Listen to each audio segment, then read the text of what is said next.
Welcome to Andhraprabha. నేను నాగేశ్వరి. తెలంగాణలో ration కార్డుల జారీ ప్రక్రియ పైన ప్రభుత్వం సుదీర్ఘ కసరత్తు చేస్తోంది.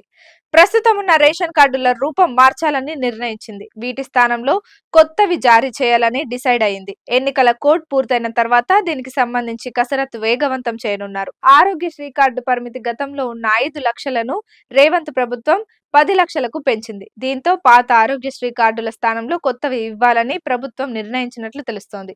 రాష్ట్ర వ్యాప్తంగా దాదాపు 90 లక్షల ఆహార భద్రత కార్డులు ఉన్నాయి. ఉమ్మడి రాష్ట్రంలో రేషన్ కార్డు ఓ చిన్న పుస్తకం తరహాలో పంపిణీ చేశారు. ఇప్పుడు వీటి రూపం మార్చాలని ప్రభుత్వం దాదాపు నిర్ణయించింది. కాంగ్రెస్ అధికారంలోకి రాగానే అర్హులందరికీ కొత్త రేషన్ కార్డు మంజూరు చేస్తామని హామీ ఇచ్చింది. ఇందుకోసం అధికారంలోకి వచ్చిన తర్వాత లబ్ధిదారుల నుంచి దరఖాస్తులు స్వీకరించింది. వీటిపైన అధికారులు స్క్రూటీని పూర్తి చేశారు. ప్రస్తుతం ఎన్నికల కోడ్ అమల్లో ఉండడంతో ఇంకా తుది నిర్ణయం తీసుకోలేదు. మొత్తం మీద కొత్త రేషన్ కార్డుల పైన తెలంగాణ ప్రభుత్వం ఒక నిర్ణయానికి వచ్చినట్లు తెలుస్తోంది.